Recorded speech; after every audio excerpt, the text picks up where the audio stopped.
Bonjour à tous, mon nom est Serigne Maktarba, je suis concepteur d'armes et d'équipements militaires. Bon, je suis ingénieur en électromécanique, j'ai un master en gestion de projet, j'ai d'autres diplômes, des diplômes militaires et d'autres brevets. Entre autres, on peut parler du brevet militaire de parachutiste, de la préparation militaire élémentaire et de la préparation militaire supérieure. Je suis à faire un peu partout des brevets et à prendre d'autres diplômes qui m'ont permis en ce moment d'être expert en conception d'armes et d'équipements militaires. J'ai eu à fabriquer, concevoir et fabriquer la première fusée de classe industrielle du Sénégal, la Skimgevia 30P. Bon, là, je suis en collaboration avec les forces armées et les ministères de la scientifique dans le développement de certains types d'armement. Pourquoi l'industrie de l'armement? En fait, depuis ma plus tendre enfance, j'aimais bien bricoler. En fait, aussi longtemps que je me souviens, hein. J'aimais bien bricoler, faire des choses, fabriquer des petits véhicules avec les fils de fer là et les petits méaux, etc., etc. Donc, comme tout Sénégalais, un jeune, je fabriquais des choses. À un moment donné, j'étais dans les hélicos, les avions, et à un moment donné, tac, lorsque j'ai commencé dans mon enfance, je me suis dit, mais bon, en principe, je dois pouvoir monter en puissance et fabriquer quelque chose de plus complexe. Et c'est en ce moment que je me suis lancé dans la conception de fusées. Au début, sincèrement, bon, on ne me prenait pas totalement au sérieux, bon, comme tous les scientifiques au début. Mais quand j'ai commencé à mettre en place mon protocole expérimental, c'était clair, bien clair dans ma tête, mais bon, je n'avais pas la capacité en ce moment de l'exprimer. Et je n'ai jamais lâché. Je me suis mis et dès ma seconde, ma première fusée a décollé. Bon, je ne vous garantis pas la trajectoire parce qu'au début, j'avais des pertes de trajectoire. Mais au moins, il y avait une poussée ascendante. Ça, la fusée qui a décollé là, c'était la troisième fusée, en fait. Parce que le premier, il n'a pas décollé du tout, il est resté au sol. Et quand j'ai mis à feu le moteur, je suis revenu et j'ai vu qu'il y avait du cratère dans le sable. Donc, soit c'est la fusée qui était lourde ou le moteur n'était pas assez puissant. J'ai modifié, refait mes calculs, etc. pour les restants moteur et autres. Dès la seconde, hein, parce que pour bien truc, j'étais autodidacte. Et à un moment donné, pour le deuxième en fait avait fondu. Donc j'avais allégé et utilisé d'autres types de matériaux. J'ai fondu. Et le premier, c'était lourd. Donc, fort de cette expérience, j'ai recalculé et c'est la troisième fusée qui a décollé. J'avais des pertes de trajectoire, certes, mais une fois que j'avais fait quitter le sol un appareil, c'était fini. Donc, j'avais le bon bout. Et après, ce n'était que recherche et développement, comme le font, comme le fait des autres scientifiques dans les pays occidentaux. Bon, d'abord, je vais commencer par me présenter, vous donner une présentation sommaire de qui je suis, dire la réalité, c'est-à-dire, je vais dire, bon, depuis ma tendre enfance, bon, c'est parce que ça fait depuis très longtemps que que j'ai commencé à faire un peu de science un peu partout. J'étais un scientifique en herbe. Euh, la progression jusqu'à maintenant. Euh, je vais en parler aussi où j'en suis maintenant. Et peut-être en 4, j'ai parlé de pourquoi l'industrie de défense. Certains me demanderont certainement pourquoi je ne fabrique pas de matériel agricole. Voilà, je peux répondre à ces questions-là et je reste ouvert à vos questions. Merci de nous accorder du temps par rapport à ce thème qui est l'armement. Moi qui ne m'y connais pas du tout, je suis tellement curieuse en toutes choses, mais par contre, ce domaine-là, je ne m'y connais pas du tout. Alors là, pas du tout. Donc, merci de vous être présenté. Et puis, peut-être à travers le talk de ce jour, j'aurai quelques petites notions par rapport à ça. Peut-être c'est un domaine aussi, je dirais, quand moi j'entends parler d'armement, ça me donne des frissons, donc je sais pas trop, je veux bien, si vous le voulez bien, je veux bien en savoir plus, quoi, en découvrir même, je dirais, parce que je ne m'y connais pas du tout. Bonjour, c'est Nabou. Bon, d'abord, c'est un honneur pour moi de pouvoir discuter avec vous, de vous parler de ce que nous faisons, parce que l'industrie de l'armement, au-delà du développement que nous faisons, parce que c'est pas juste fabriquer des armes, et il y a un volet scientifique derrière, mais aussi il y a un volet économique derrière, parce que c'est une industrie maintenant. Donc voilà, on est là, on est ouvert à vos questions, et puis bon, ça ira. Oui, Bernard, effectivement, les roquettes s'appellent Skimmy-Camilla, l'industrie s'appelle Skimmy-Camilla. En fait, Skimmy-Camilla, c'était mon surnom quand j'étais au pétrin militaire de Saint-Louis. Mais le système d'armes, bon, je devais le baptiser. En fait, lorsqu'on baptise un système d'armes, on le baptise en fonction de ses réalités, en fonction de sa culture, de la culture du pays dans lequel nous sommes. Bon, c'est un système d'armes qui est très puissant. Le Ninki Nanka était un démon. Voilà, donc bon, quand il a fallu maintenant donner un nom au système d'armes là, j'ai vu ce que le Ninguém signifiait dans notre culture, dans la culture, bon, je dirais sénégalaise. Donc j'ai préféré donner ce nom-là pour faire voilà ce que je dois. Parce que appeler un système d'armes Seri Mektarba, c'était pas tellement percutant. Or, le Ninkinanka, dès que nous parlons de Ninkinanka, on a une idée de ce que l'arme peut faire. Bon, pour l'explication technique et la puissance de feu, je vous ai envoyé une vidéo qui vous donnera une idée de sa force de frappe. En fait, les fusils sont devenus des appareils de type militaire. Or, vu que dans l'armée, il y a beaucoup de secrets défense, bon, généralement, certaines caractéristiques d'armement ne sont révélées au monde qu'après leur première utilisation dans les champs de bataille. Voilà. Donc, pour des raisons, pour ne pas casser le secret défense, bon, je ne veux pas donner la portée, parce que si on donne la portée et la force de frappe, automatiquement, l'ennemi va se mettre juste hors de portée pour échapper aux valses de tir. Cependant, ce que je peux dire, c'est que pour le système d'Anion Kinaka, c'est un multitube qui peut tirer 2 coups à la seconde. C'est-à-dire, pour celui-là, il y a 9 tubes lanceurs et la cadence de tir est de 2 roquettes à la seconde. Avec la vitesse que vous voyez, ça vous donne une idée de la portée. Et aussi une parenthèse, si vous voyez généralement les autres roquettes et missiles décollés, vous voyez de la flamme derrière. Pour celui-là, vous ne voyez pas de flamme. Ça, c'est une petite innovation que j'ai mis là derrière. Parce que généralement, la nuit, lorsque vous tirez, le problème militaire, il fallait le prendre en compte lors des recherches, c'est de ne pas se faire voir. Donc là, il y a de la fumée. La nuit, quand on vous tire, on ne voit pas. Bon, lorsque je réponds à quels sont les types de matériaux utilisés. En fait, d'abord, premièrement, l'idée, c'est de faire ce que nous voulons avec ce que nous avons. C'est-à-dire, moi, je fais de l'ingénierie inverse. Je vois ce qu'il y a au Sénégal en particulier et j'essaie de faire des transformateurs thermiques, de transformer le métal de manière thermiquement parlant. S'il faut le fondre, je le fonds pour le remanier. Sinon, il y a des systèmes de traitement thermique qu'on peut faire pour avoir la résistance et le système que nous voulons. Généralement, c'est la base de toute industrie, c'est l'acier. Donc, j'utilise l'acier, j'utilise des matériaux composites. Et pour les circuits, bon, c'est comme aller faire son marché. C'est-à-dire, on achète des diodes, des transistors, des extras, et puis on peut faire un circuit logique. Et puis, ça, c'est ce qui donne l'intelligence même de l'appareil, en quelque sorte. Mais c'est de l'électricité. Oui, oui, l'armée a déjà utilisé certains de mes systèmes d'armes. Bon, je peux pas parler de vous, je peux pas donner des explications spécifiques sur là où on l'a utilisé, etc., parce que bon, là, ça peut après relever de secret défense.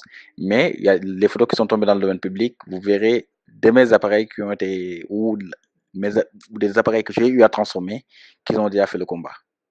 Donc, je vais vous Bonjour à tous, mon nom est Serine Maktarba, je suis concepteur d'armes et d'équipements militaires. Bon, je suis ingénieur en électromécanique, j'ai un master en gestion de projet, j'ai d'autres diplômes, des diplômes militaires et d'autres brevets. Entre autres, on peut parler du brevet militaire de parachutiste, de la préparation militaire élémentaire et la préparation militaire supérieure. Je suis à faire un peu partout des brevets et à prendre d'autres diplômes qui m'ont permis en ce moment d'être expert en conception d'armes et d'équipements militaires. J'ai eu à concevoir et fabriquer la première fusée de classe industrielle du Sénégal, la Skimmy 30P. Bon, là, je suis en collaboration avec les forces armées et les ministères de la scientifique dans le développement de certains types d'armement. Pourquoi l'industrie de l'armement? En fait, depuis ma plus tendre enfance, j'aimais bien bricoler. En fait, aussi longtemps que je me souviens, hein. J'aimais bien bricoler, faire des choses, fabriquer des petits véhicules avec les fils de fer là et des petits mètres, etc., etc. Donc, comme tout Sénégalais, un jeune, je fabriquais des choses. À un moment donné, j'étais dans les hélicos, les avions, et à un moment donné, tac, lorsque j'ai commencé dans mon enfance, je me suis dit, mais bon, en principe, je dois pouvoir monter en puissance et fabriquer quelque chose de plus complexe. Et c'est en ce moment que je me suis lancé dans la conception de fusées. Au début, sincèrement, bon, on ne me prenait pas totalement au sérieux, bon, comme tous les scientifiques au début. Mais quand j'ai commencé à mettre en place mon protocole expérimental, c'était clair, bien clair dans ma tête, mais bon, je n'avais pas la capacité en ce moment de l'exprimer. Et je n'ai jamais lâché. Je me suis mis et dès ma seconde, ma première fusée a décollé. Bon, je ne vous garantis pas la trajectoire parce qu'au début, j'avais des pertes de trajectoire. Mais au moins, il y avait une poussée ascendante. Ça, la fusée qui a décollé là, c'était la troisième fusée, en fait. Parce que le premier, il n'a pas décollé du tout, il est resté au sol. Et quand j'ai mis à feu le moteur, je suis revenu et j'ai vu qu'il y avait du cratère dans le sable. Donc, soit c'est la fusée qui était lourde ou le moteur n'était pas assez puissant. J'ai modifié, refait mes calculs, etc. pour les restants moteur et autres. Dès la seconde, hein, parce que pour bien le truc, j'étais autodidacte. Et à un moment donné, pour le deuxième en fait avait fondu. Donc j'avais allégé et utilisé d'autres types de matériaux. J'ai fondu. Et le premier, c'était lourd. Donc, fort de cette expérience, j'ai recalculé et c'est la troisième fusée qui a décollé. J'avais des pertes de trajectoire, certes, mais une fois que j'avais fait quitter le sol un appareil, c'était fini. Donc, j'avais le bon bout. Et après, ce n'était que recherche et développement, comme le font, comme le fait des autres scientifiques dans les pays occidentaux. Bon, d'abord, je vais commencer par me présenter, vous donner une présentation sommaire de qui je suis, dire la réalité, c'est-à-dire, je vais dire, bon, depuis ma tendre enfance, bon, c'est parce que ça fait depuis très longtemps que que j'ai commencé à faire un peu de science un peu partout. J'étais un scientifique en herbe. Euh, la progression jusqu'à maintenant, euh, je vais en parler aussi, où j'en suis maintenant. Et peut-être en 4, j'ai parlé de pourquoi l'industrie de défense. Certains me demanderont certainement pourquoi je ne fabrique pas de matériel agricole. Voilà, je peux répondre à ces questions-là et je reste ouvert à vos questions. Bonsoir, Monsieur Ba. Moi, je me présente, c'est Noubrad. Merci de nous accorder du temps par rapport à ce thème qui est l'armement.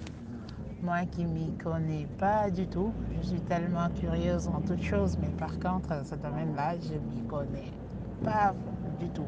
Alors là, pas du tout. Donc, merci de vous être présenté. Et puis, peut-être à travers le talk de ce jour, j'aurai quelques petites notions par rapport à ça. Peut-être c'est un domaine aussi, je dirais, quand moi j'entends parler d'armement, ça me donne des frissons, donc je sais pas trop, je veux bien, si vous le voulez bien, je veux bien en savoir plus, quoi, en découvrir même, je dirais, parce que je ne m'y connais pas du tout. Bonjour, c'est Nabou. Bon, d'abord, c'est un honneur pour moi de pouvoir discuter avec vous, de vous parler de ce que nous faisons, parce que l'industrie de l'armement, au-delà du développement que nous faisons, parce que c'est pas juste fabriquer des armes, et il y a un volet scientifique derrière, mais aussi il y a un volet économique derrière, parce que c'est une industrie maintenant.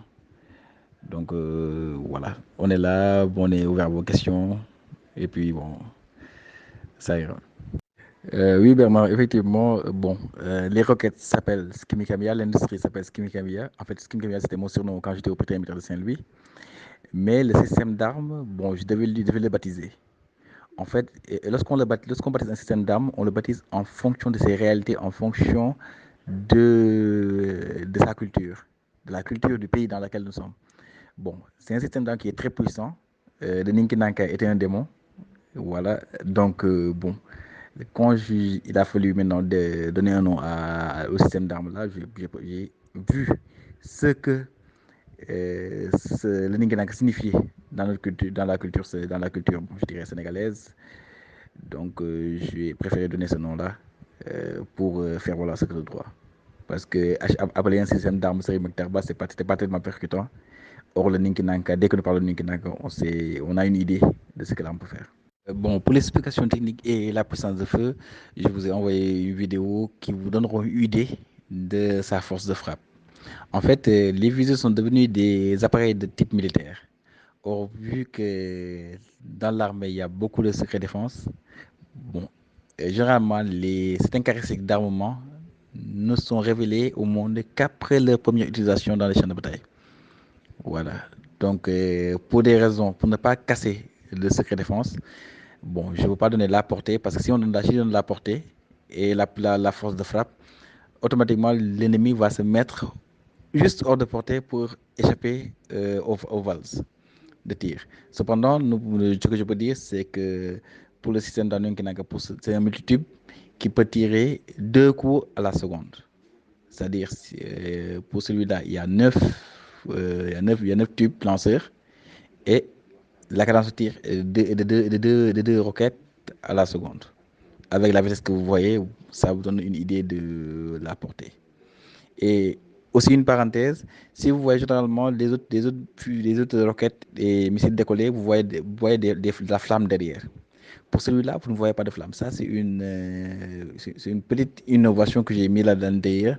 Parce que généralement, nous, la nuit, lorsque vous tirez, le problème militaire, il fallait le prendre en compte lors des recherches, c'est de ne pas se faire voir. Donc là, il y a de la fumée.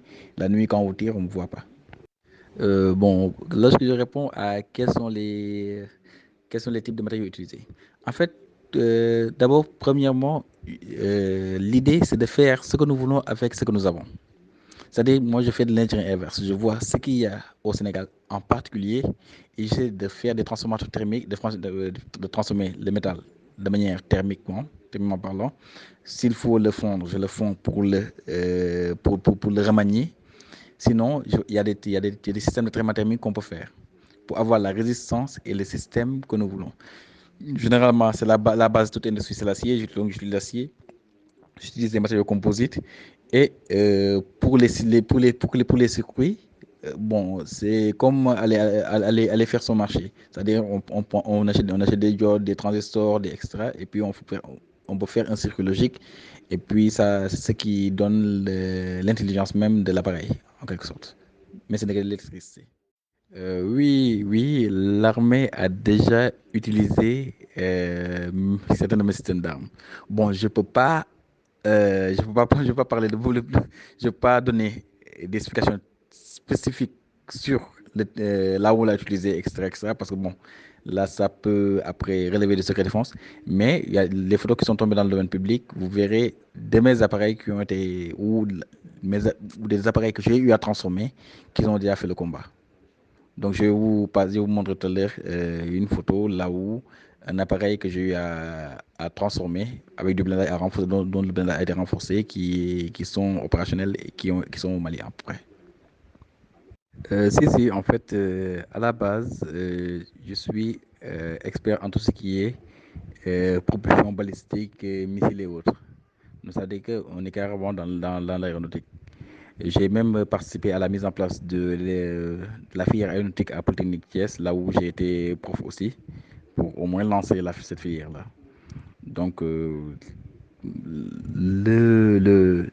but premier de Skimgame Industries, c'est de fabriquer tout ce qui est missiles, roquettes, appareils volants. Et vu que en concevant les missiles, j'ai craqué aussi la technologie du blindage et des matériaux composites permettant de fabriquer des gilets pare-balles. Donc je me suis dit pourquoi ne pas les faire, parce qu'au-delà avant tout, c'était une industrie. Donc tout ce qui peut nous donner de la valeur ajoutée, on devait l'exploiter. J'ai remarqué souvent, vous travaillez seul, hein. Bon, je me pose la question, est-ce qu'il y a une équipe derrière, vous avez une équipe? Est-ce que si vous essayez d'intégrer aussi d'autres jeunes dans vos projets?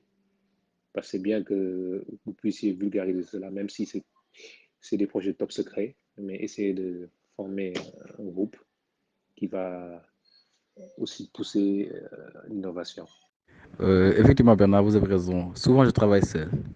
J'ai mis en place généralement de temps en temps des équipes. Là, c'est juste pour, bon, en fait, c'est juste des équipes de techniciens pour me permettre de réaliser les affaires.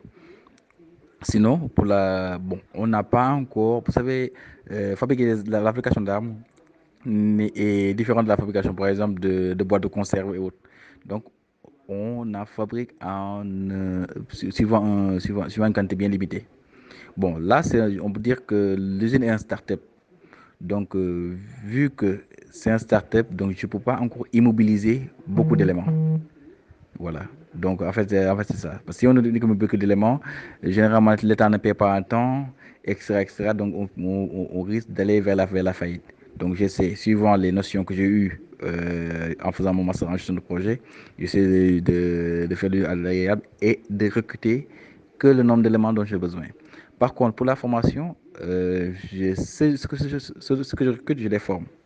Et pour la formation maintenant supérieure, j'ai été un membre actif de la mise en place de la filière aéronautique, dont la première promotion est sortie cette année-ci, la filière aéronautique au niveau de Polytechnique Thiès, là où j'étais prof pour l'appui. Bravo en tout cas pour ces drones made in Sénégal. C'est vraiment super, c'est vraiment super. Mais dis-moi, monsieur Bar, quelle est ta source d'inspiration par rapport à toutes ces innovations? Qu'est-ce qui t'inspire au fait?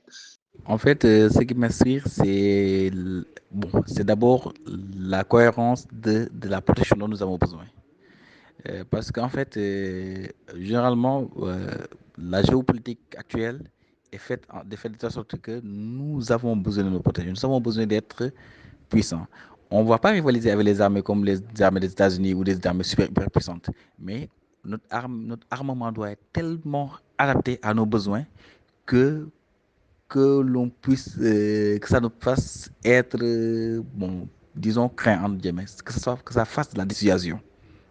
Donc, en fait, en regardant ce dont nous avons besoin et en ayant le retour des militaires, parce que bon, j'ai été au militaire de Saint-Louis, donc j'ai des promos qui sont dans l'armée, j'ai des amis dans l'armée, par rapport aux problèmes et par rapport au retour maintenant de ce dont on a besoin, je conçois et j'ai hésité de fabriquer. Maintenant, pour les fonds, je les trouve, et puis bon, j'ai fait tout ce qui est en mon pouvoir pour pouvoir lever les fonds et concevoir ce que je dois concevoir. Il est certes vrai aussi que bon, j'ai plus de problèmes administratifs que de problèmes technologiques, mais bon, ça ne me, bon, je nage à contre courant et je le ferai. C'est mon devoir. Effectivement, et ça, c'est un problème. C'est un problème. La hausse de la criminalité, c'est un vrai problème au Sénégal. Mais la hausse de la criminalité n'est pas liée aux armes, mais c'est lié à un problème socio-économique, en fait. Une arme à elle seule n'a jamais tué personne. Dans les camps militaires, c'est bourré d'armes. Et puis, ils ne se tirent pas, ils se tirent pas dessus entre eux. Voilà. Donc, en fait, c'est régler le problème social et économique des gens qui permettra au moins d'apaiser. Et deuxièmement, l'éducation. Il y a l'éducation qui se fait au niveau de l'école, mais aussi il y a l'éducation qui doit se faire au niveau des maisons. Donc, c'est un système assez global qui fait que les armes, bon, effectivement, des mal intentionnés utiliseront des armes pour faire leur forfait. Mais à la base, je pense couper l'herbe sous les pieds de ceux qui peuvent les utiliser à mauvais escient est plus judiciaire. Bon, moi, je pense pas que chaque citoyen doit s'armer. Bon, vous allez certainement dire que comment j'ai fabriqué des armes et ne pas vouloir que les vendre au plus grand nombre. Mais en fait, c'est que si chaque citoyen s'arme, ça va devenir un problème. Bon, les États-Unis actuellement, les États-Unis, ils ont un bilan de guerre, quoi qu'on puisse dire. Si vous voyez le nombre de tués par balle durant l'année, c'est un bilan de guerre. Euh, les armes, on les laisse aux forces de défense et de sécurité, à mon avis. Cependant, maintenant, certaines personnes qui sont un peu exposées peuvent être autorisés à avoir des armes. Pour cela, bon, si, par exemple, s'ils avaient des formations militaires, etc., là, bon, ils peuvent aller déposer, bien s'inscrire dans les clubs de tir, passer leur examen, déposer une demande une demande de permis de port d'armes justifiée. Et si le ministère de l'Intérieur juge que cette personne-là, suivant le métier qu'il fait ou suivant euh, le contexte dans lequel il vit, a besoin d'une arme, on vous donne votre autorisation pour d'armes et vous achetez votre arme. Mais en principe, je pense que les armes doivent être laissées aux forces de défense et de sécurité. En fait, la plupart des mobilisations sont protégées par le secret défense. En fait, si je pars, supposons que je pars breveter des systèmes d'armes. Là, en même temps, vous donnez le plan de fabrication à, par exemple, tout l'OAPI. Tous les membres de l'OAPI sauront que tel système, ok, bon, et peut être un système autopropulsé. Tout le monde pourra fabriquer des missiles. Voilà. Et généralement, les brevets, c'est 20-25 ans. Donc, au bout de 20-25 ans, vous perdez votre avance technologique. Donc, généralement, pour ce qui est des armes, il y a des parties qui sont brevetées, mais la majeure partie, c'est gardé par le secret. Parce que une arme, généralement, surtout les missiles, les roquettes, ne se démontent pas facilement. Généralement, même quand ils sont hors circuit, on les détruit, on ne les démonte pas. Donc déjà, le secret est bien conservé. Et deuxièmement, ça permet de garder l'hégémonie géopolitique. Par rapport à l'industrie de l'armement, créer une usine d'armement, est-ce que c'est dans vos projets? Voilà. En fait, l'usine d'armement est déjà créée. En fait, là où vous voyez à l'intérieur, c'est dans l'usine. Il y a des parties qui sont classifiées que j'ai jamais montrées, mais il y a des parties dans lesquelles je me photographie.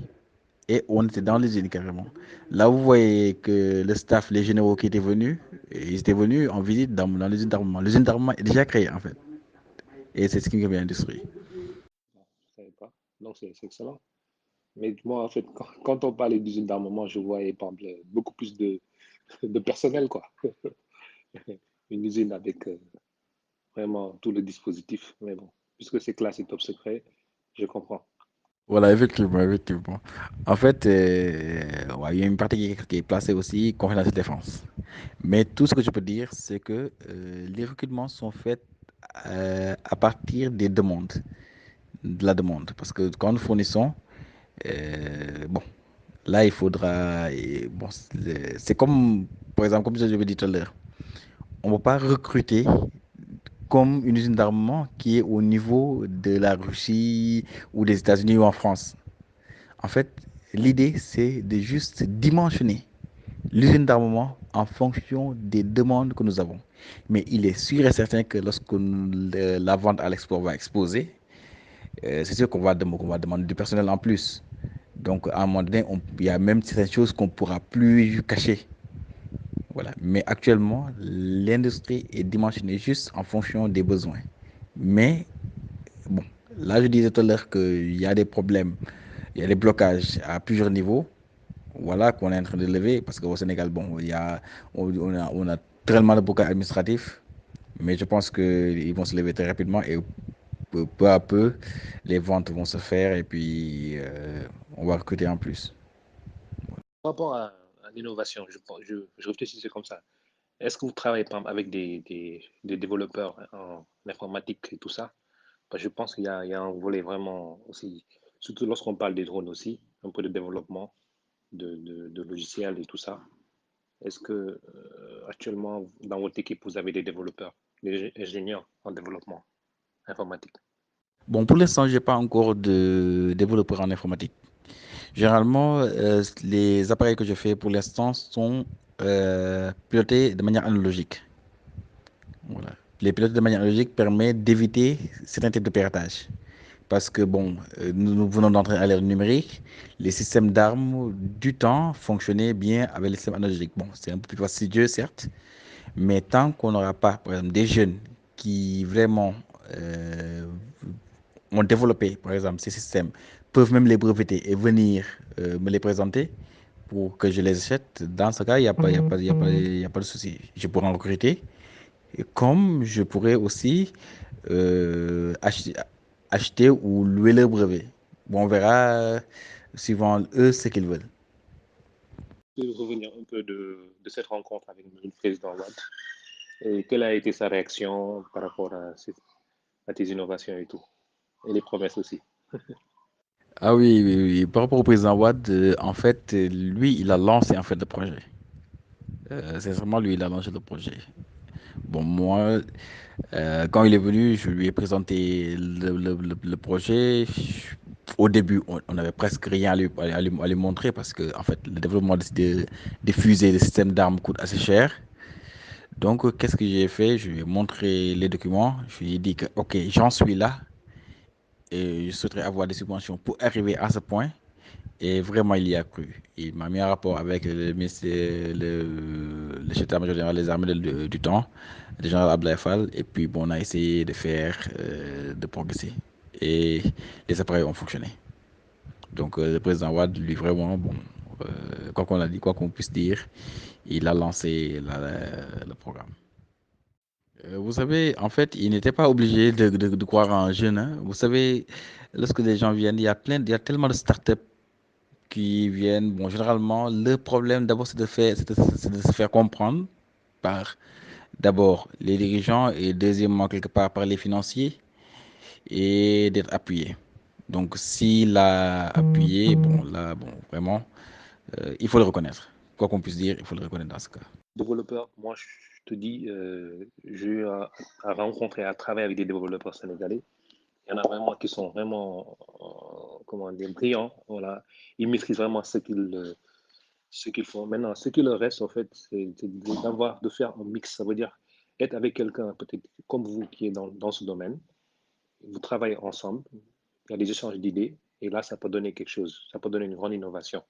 Voilà, un déclic.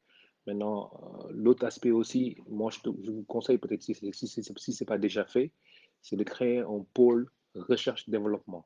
Ce pôle, il faudra intégrer des gens qui ont des idées innovatrices. Voilà, et vous travaillez ensemble pour mettre en place d'autres innovations de taille. Voilà. Absolument, et ce serait une aubaine. Parce que nous entrons dans le 21e siècle. Bon, vous savez, même si on est dans le système électromécanique, à un moment donné, il faut un pilotage informatique pour que les réactions soient beaucoup plus grandes, beaucoup plus rapides, en fait. Donc, on a forcément besoin de développeurs informatiques. Mais on a besoin de logiciels nationaux. Voilà. C'est ça dont on a besoin. De logiciels, de personnes qui sont là au Sénégal pour pouvoir boucler la boucle. Vous savez, la fabrication d'armes est un peu, quelquefois, un peu délicate. Donc, on est obligé de faire par nous-mêmes, de verrouiller le système. Et après, même si on les vend avec bon,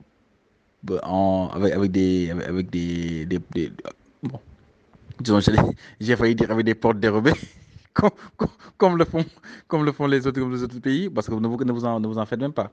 Si vous achetez une arme pilotée électroniquement, il y a toujours des portes dérobées. C'est-à-dire que vous ne pourrez jamais l'utiliser convenablement contre le pays par rapport à laquelle vous l'avez acheté. Donc, bon, c'est ces genres de choses-là qui font que je préférerais un développeur sénégalais. Et l'industrie d'armement génère beaucoup de valeur ajoutée. Donc, ils peuvent s'en sortir. Bonsoir la famille, bonsoir à tous et puis bonsoir à Sarine Makta et puis surtout félicitations. Bon, moi, je suis agréablement surpris hein, de voir tes réalisations. Donc, effectivement, bon, en fait, je ne savais pas qu'on avait des Sénégalais en fait, qui étaient en mesure de faire de telles prouesses. Donc, je dis vraiment chapeau. Et puis, voilà, je dis que c'est en fait un domaine qui est hyper intéressant et puis qui n'est pas du tout négligeable. Il y a un proverbe latiniste qui dit sed vox pacem para bellum. Donc, pour dire si tu veux la paix, prépare la guerre. Aujourd'hui, il y a des puissances, bon, voilà, peut-être qu'ils ne sont pas des références en termes démocratiques, mais bon, la puissance qu'ils ont, en tout cas d'armement nucléaire qu'ils ont fait que, voilà, on les touche, comment on dit, avec, on les touche pas du tout, ou bien voilà, dañ leen di sori quoi. Donc, juste pour dire que voilà, c'est un domaine qui est hyper intéressant et qui n'est pas du tout négligeable. Je dirais même qui est aussi important que le domaine économique. Effectivement, vous avez raison, parce que la puissance militaire généralement est liée à la stabilité. Et or, la stabilité d'un pays est liée bon, à son économie. Les investisseurs d'abord vont se dire que ce pays-là est assez puissant pour se défendre, il n'y aura pas de rébellion, etc., etc. Donc, ils vont venir investir. Et bon, arrivé à un moment donné, généralement, dans le cadre géopolitique, les pays qui sont les plus puissants, qu'ils soient démocratiques ou pas, sont généralement les plus écoutés. Euh, voilà, deuxième point, nous on intervenirait, moi que, bon, c'est dommage que quelquefois dans nos pays, en tout cas africains, que les dirigeants n'aient pas, en fait, on va dire, de bonne vision ou bien qu'ils ne soient pas assez stratèges, parce que dans les pays développés, en fait, des industries pareilles ou bien des propriétaires, en fait, d'industries pareilles, normalement, ils bénéficient d'une protection non seulement de subventions pour leur permettre de pouvoir accroître les recherches et développement, de pouvoir se performer, mais ils bénéficient également de protection. Euh, Parce qu'aujourd'hui, juste un cas classique, moi, qu'aujourd'hui, par exemple, Serigne Mokhtar, si jamais on ne le souhaite pas, tu te retrouves, par exemple, dans une situation euh, de trésorerie ou de tension de trésorerie, en tout cas, euh, tu risques d'ouvrir ton capital. Mais en ouvrant ton capital, tu peux te retrouver avec des puissances étrangères qui vont venir, en fait, entrer dans ton capital et à la longue même, qui peuvent te rendre minoritaire, ce qu'on appelle le système d'accordéon. Donc, du coup, ça fait quoi? Ça fait que il y a un système de défense qui est là, qui est normalement propre au Sénégal, mais finalement, qui se trouve à découvert, à nu, et puis qui devient même la propriété de puissances, en tout cas, on va dire, étrangères. Et ça, c'est une catastrophe. Il y a eu des cas d'école, par exemple, d'industrie, voilà, qui ont été infiltrés. Il y a eu en France, j'ai oublié le nom de cette industrie. Mais stratégiquement, je pense que c'est des industries qu'il faut absolument protéger et même, je dirais même, réglementer de telle sorte à ce que ce capital ne puisse pas être ouvert aux puissances Absolument, Edouard. étrangères Là, vous parce nous que tout venez de donner simplement, un cours magistral de guerre économique. En fait, la guerre économique, c'est pas juste comme ce que Trump fait, etc., etc., mais aussi, c'est-à-dire, effectivement, quand j'aurai des problèmes de trésorerie, je risque d'ouvrir la capitale. Et par des prête-noms, ils peuvent infiltrer la capitale. Et une fois qu'ils ont infiltré, peuvent savoir exactement la quantité d'appareils que nous avons fabriqués, comment nous les fabriquons, accéder à des informations classées confidentielles et déjà nous cerner. Et ce qui est pire aussi, c'est qu'il y a des systèmes de guerre économique qui peuvent permettre, au bout de quelques années, de rendre celui-même qui a construit, qui a mis en place l'industrie minoritaire. Donc, c'est des choses, généralement, c'est la raison pour laquelle ce sont des types d'industries euh, que l'État doit protéger. Par exemple, si on voit Dassault Systèmes, Dassault Aviation, à un moment donné, bon, même l'État a exigé que Dassault lui donne 20, 21, je sais pas, 28% des parts, sinon il allait le nationaliser. Bon, c'est des cas de figure de protectionnisme. Mais bon, là, déjà, il faudra que nos dirigeants aient une haute appréhension de la guerre économique et des réalités géostratégiques. Bancaires, voilà, les cartes bancaires. Donc, tu sais, aux États-Unis, eux, ils avaient les films qu'ils mettaient au niveau des cartes bancaires. Mais tout ce qui est plus, c'était J'aime plus, qui était vraiment en avance par rapport à la technologie. Donc, la CIA a infiltré cela. Il a infiltré les investisseurs et tout. ils se sont accaparés de la technologie, ils l'ont amené en Angleterre, après, ils l'ont rapatrié aux États-Unis. Donc, vous voyez un peu, c'est des choses qui arrivent. Et aujourd'hui, je ne serais pas, comment dire, je serais pas surpris qu'un pays même te propose une nouvelle nationalité, rien que pour avoir la technologie que tu es en train de, l'innovation que tu es en train de mettre en place, les innovations que tu es en train de mettre en place. C'est un peu ça. Effectivement, tu as raison. Parce que là, effectivement, je reçois des propositions. Pour les propositions, ça c'est sûr, je reçois des propositions. Parce que d'abord, ils se disent que j'ai pu fabriquer des moteurs de fusée à moindre coût. Donc, ça veut dire que si je pars en regardant ce qu'ils ont fabriqué eux, je peux pouvoir réduire les coûts de production. C'est-à-dire avoir les mêmes puissances qu'ils ont, mais bon, je me baser sur ce qu'ils ont fait et réduire réduire les coûts de production. Eux, bon, c'est de la rentabilité en plus. Et bon, il y a certains systèmes bon, qu'ils veulent bien savoir et avec eux, ce qu'ils m'apprendront, peut-être que je pourrais innover autre chose. Voilà. Mais dans ce cas, ils me donnent la citoyenneté et je signe une obligation de non-transfert. C'est-à-dire, plus jamais je pourrais transférer cette technologie-là au Sénégal et même à un autre pays. Donc, c'est des choses, avant, il faut vraiment réfléchir avant d'y aller. Parce que si je pars, je pourrais revenir en tant que touriste, faire mes investissements, parler de tout ce que je veux, mais pas de technologie et d'armement. Oui, exactement, Bernard. Merci, c'est rappel. Voilà, justement, j'aime plus. Encore une fois, juste pour dire que, en tout cas, filière Serigne Makhtar, oui, c'est une filière, en tout cas, à protéger jalousement, très jalousement, même d'ailleurs, même je dirais par l'État, comme on est que nguur bi wala muy nguur yi ñëw ëllëg yi. Mais en tout cas, franchement, parce que dans la vie, so amul stratégie, voilà, tu te fais berner, hein. Donc, je parle de nos États, quoi.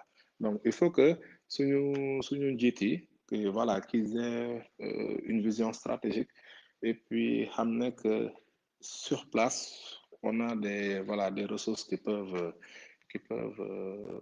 faire l'affaire. Man, quand je vois encore les images, des vidéos et tout, je suis complètement bluffé, quoi. En fait, c'est ça le problème. Et on doit avoir une culture aussi au Sénégal de travailler vite et bien. Parce qu'on n'a pas 700 ans de vie. Et donc, on doit venir débloquer les fonds qu'on doit débloquer, travailler rapidement, sortir les résultats et les transférer. Parce qu'il faut passer à autre chose. Voilà.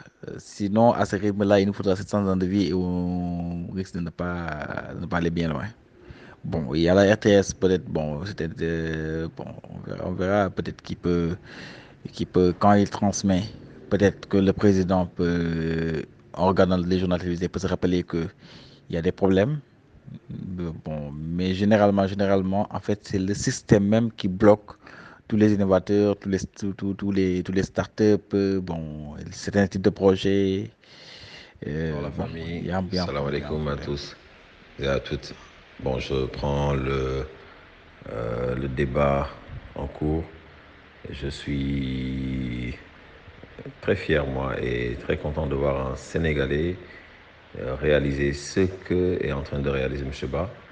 Et je suis vraiment fier de lui et ça donne vraiment encore envie de, de motiver pas mal de jeunes et pas mal de Sénégalais qui croient en leur réussite à travers le Sénégal. Et ce que je raconte tout le temps aux jeunes, voilà, aujourd'hui, en fait, c'est pas parce que vous avez fait toutes vos études au Sénégal que vous n'allez pas forcément devenir quelqu'un. Alors qu'aujourd'hui, on privilégie pour pas mal de gens les études à l'étranger, comme si les connaissances ne se trouvaient qu'à l'étranger. En tout cas, bon, je ne vais pas sortir de du cadre de ce débat. Je suis, encore une fois, je vous remercie, M. Ba, pour avoir répondu présent à l'invitation. Et voilà, je suis un peu le débat et je tenais tout simplement à vous remercier. Voilà, donc je Comme suis c'est derrière, bien, donc peut-être ils vont petit à petit, transférer au mais président j'avance, j'arrive. que vraiment, mon problème en fait est le problème de plusieurs jeunes.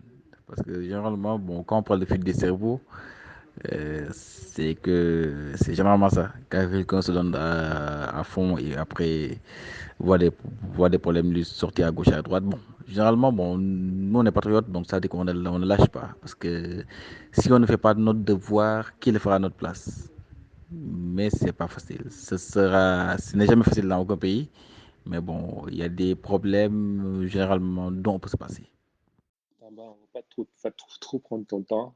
Là, il est 22h58. On a commencé depuis 21h.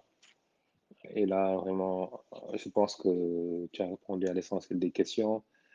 On te remercie vraiment pour ta disponibilité. On espère te revoir encore dans le groupe, hein. Tu vas revenir peut-être pour d'autres débats et tout ça.